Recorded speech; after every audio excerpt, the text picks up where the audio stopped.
Awesome. Okay, so first of all, thank you for the interview. No, thank you for having me. Thank you.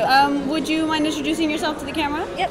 Hey everyone, I am Harriet Sugarcookie. I own sugarcookie.com, which is a men's lifestyle magazine, and we also do a little bit of porn on the side. Awesome. That's great to hear. So, speaking about that and your work, can you tell us a little bit about it, about your work in the industry? So I do porn, but I always wanted to offer a little bit more about it. One of the reasons I got into porn was that I was very curious about sexuality, and I felt there wasn't really a place to learn. You know, like at school you have sex ed, and the best they tell you is just the function of it. And I felt you couldn't really talk to your parents. It's not like a very open thing. So when I created my site, I write articles or have other people write articles, just on like a lot of things that I wanted to find out and what my friends wanted to find out. In fact, a lot of us, we just brainstorm by finding what people want to hear. So things like basic stuff, from personal grooming, hairstyles, or, what to say to pick up a girl that's not creepy. Okay. And then we go into deeper stuff, just like talking about anxiety, depression, things that I think people are very worried to talk about. They want to talk about, but they come across as weak. So these are very like hard topics that you wouldn't expect on a porn site, but I thought, you know what, I think some of the people that need to find this advice the most are probably those that aren't looking because they're scared to. So if they're just looking for porn and you have this option as well. So that sounds like a really crazy, weird reason to do it, but no, it's not. It was kind of like I just kind of did it because I wanted to, and I got such a good response. A lot of people really appreciate the article side of things. So even though we make porn and check out our porn, I'm really most proud of the aspect that I'm just trying to answer a lot of questions that I have that I think other people have on life, sex, girls, and personal grooming. There's other stuff like games and stuff because I'm a nerd, but well, that's why we're all here. We're all nerds. But that's really great. I've actually never heard of anything like that before, so it's really interesting that you're kind of digging into what people are curious about, because I know some people might be a little bit scared. So I really appreciate the work that you're doing, because you're combining a lot of stuff that people don't really necessarily see it fit together, right? But I think that's really, really, really cool of you. So we talked about your website. How did you get into the field? So again, it was very random, and I think if you speak to people in the porn industry, a lot of them will call themselves accidental businessmen. Like you don't. Very few people go into it to start a business. I actually started when my housemate posted a picture of me on Reddit. And that's kind of where it all started. I've been a Redditor forever. And it just went from like posting pictures and interacting with people to, going on cam and talking to people and then making my own thing. I never wanted to relinquish control over my own product though, which is why rather than work for studios, I just set up my own site to sell my product. And then it kind of just grew to the company it is today. Wow, that's okay. I see. Yeah, I've also met a lot of people that, like you say, are accidental businessmen. They nobody really goes into it like, oh, I'm gonna be a porn actress. But that's really cool. So I know you make a lot of your own stuff, and then you created your own company. So how do you see self-produced porn performing in the market when free porn is readily available on the internet? Firstly, I love self-produced porn so much. I think it is doing amazing things for the porn industry as a whole. In the last, I would say 5 years or so, you see like an absolute boom of cam girls that are selling clips like clips for sale and ManyVids. And people basically can make money doing pornography or sex work or just selling nudes on Instagram, and it's giving them like a real sense of empowerment and independence. So I love that side of things. When people talk about the fact that, who would pay for porn, you always have free porn, the fact is there are people that pay for porn because if there wasn't, no one would be making it. We don't make this stuff like pro bono. So there is a large majority of people that will never buy porn. Like they watch it on Pornhub, they watch it on tube sites, and they get it for free, and that's good. That's fine. I have absolutely no problem with people doing that. I know that not everyone can afford pornography. It is a luxury. And when it's like when you have like such high rent and everything, like not everyone can just have the spare money to have a porn subscription. I understand that, and you don't target those people. You have to remember that some people do have the luxury to buy porn, and that what they want is like quality, or they want to support you as a performer. Like they have very many reasons, And I think if you just work and focus on making sure that your content is the best that you can make it, then you're going to get sales, you're going to get customers, rather than worrying about porn on a big scale of, there's free porn, there's piracy. As long as you keep trying your best to make the best you can, like that's the only way to really do business, in my opinion. Wow, okay, that's super interesting.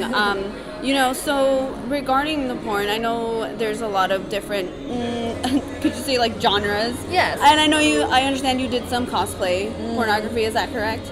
Yes. Yes, and so my pornography, I just kind of say is very vanilla. Okay. Like it's always been like, even now that it's like a legit company, it's like an internationally recognized brand, I still feel like I still think of it as amateur porn, because I don't know if you've ever been on a porn set. You have like cameramen, directors, producers. It's like the big deal, and it's a lot of studio stuff. And I never wanted to do that. I mean, I started doing it in my room with like a friend I trusted, and I've just kind of kept that. So when I make a video now, the girl and like the 2 performers or 3 performers, they're the ones that are in the room with the camera, and there's like no one else around. There's like, we don't really focus on, okay, you need to do this position for X long. I just go, have fun with it, try your, like, just get a footage and we'll make something out of it. Like there's a lot of breaks, like we're very chill. Yeah, that's great. So very different from a studio. Yeah, so with the cosplay stuff, like if a model comes and she's like, I am actually really into dressing up, if I'm really into that, I'm like, that's amazing, we can work with this. So I don't go into it thinking I'm going to make a cosplay video today. It's just I really want to make sure that whatever I'm making is like the performers are going to enjoy it. So if they're happy with doing that, then we do that. Oh, great. Okay, that's really cool. So because we are at a convention, and then you just explaining, the cosplay side of things, do you cosplay? I don't call myself a cosplayer. I do cosplay on a few occasions. I mean, I buy most of my costumes because I'm running a company. I don't really have the time and motivation to really create good ones. And I also feel like I really respect cosplayers, like the people that like really hustle for it. They have this amazing independent self-marketing branding that they do on social media. They are going to every single con they can. They are working hours and hours, like hundreds of hours on every costume, and I respect them so much. I feel like if me as someone that just kind of does it when I want for fun, like I don't want to label myself as a cosplayer, because I feel like that kind of undermines their work. That's not to say you can't cosplay if you're not a cosplayer, but I just very feel like I respect the work that a cosplayer goes, and I don't want to say that I'm on that level with them. If that makes sense. No, it doesn't. No, it does make sense. It does make sense. So what about any other interests that you may have, like games or music? Or So I mentioned before that my website, we're focusing a lot on like mental health and sex and relationships and advice, but I'm a huge comic nerd. Actually, not true. My biggest form of nerddom is reading fantasy and sci-fi books. I read about 1 to 2 books a week. Wow. Okay. Yeah, I read really fast.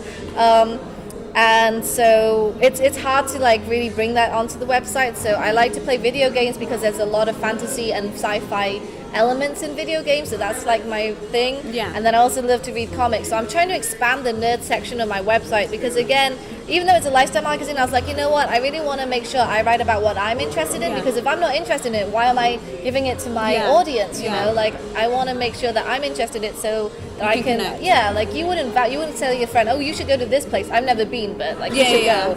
Although some people do that, but like I generally like to give recommendations that I've already experienced myself, so that's kind of the concept I have with my work, and that I generally try to just go, you know what, I really love this, let's try and incorporate that. So that's really interesting. Going back to work, like the porn industry in general, what are some of the biggest challenges that you have faced? Well, I consider myself completely independent. I kind of like build myself up in this little bubble. I think it was like in my 3rd year of running the company that I actually went to like a porn industry trade show.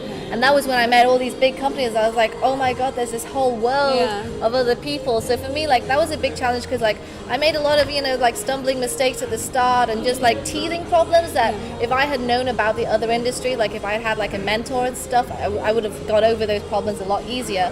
But it's also a strength, because there was like a lot of things like there's a lot of boxes in the porn industry that everyone kind of does some things the same way, and I kind of grew outside of that box, so I was already trying a lot of different things that they hadn't tried, so there's pros and cons to both.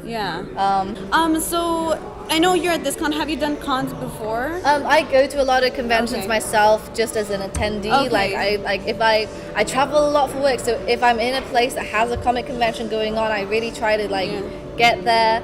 But this has been the first time that I've been asked to be a guest, so that's been my first experience. It's been a crazy learning curve, but really fun, and I would love to do something like this again in the future. Yeah, we hope you get to come back. I was going to ask if you had any other plans to come back as a guest. This is their first year. I really hope they have a second year. I really believe that the community is very wholesome, very loving, and very passionate, so this is everyone has been wanting this for a long time, so I really hope they come back, and if they do, I would love to be part of it again. That's great.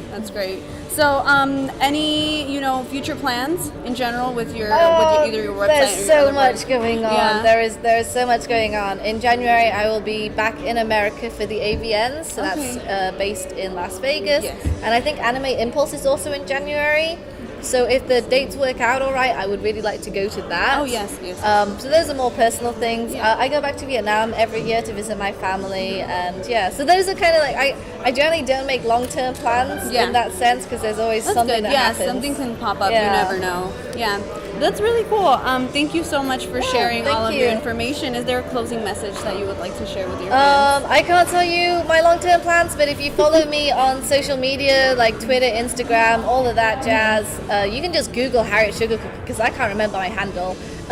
You'll be able to find it, and I update everyone pretty much daily on what I'm doing. So that's probably the best way to keep in touch. Yay. Okay, we hope to keep in touch with you. We hope to see you again as a guest at another con in the future. Okay, thank you so much for working with us. I appreciate it. No, it's great.